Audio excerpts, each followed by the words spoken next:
На този палет пише опасно. Странно, колко да е опасно едно пияно. Това беше една от най-предизвикателните заявки за транспортна услуга, които сме имали от доста време. Един страхотен роял Ямаха е пътувал чак от щатите, за да намери своя нов дом във Варна. Който познае колко тежи, ще получи лайк от нас. Жокер, трябваше ни кран, за да го преместим.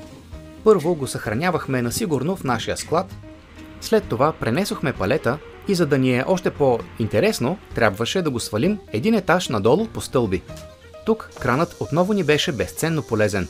С още малко мускулна помощ, товарът влезе през входната врата.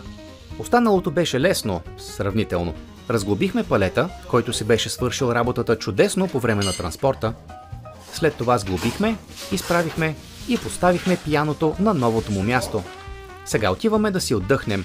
Ако ви трябват надежни транспортни услуги или склад под наем във Варна, потърсете ни по телефона или на Pikman.bg.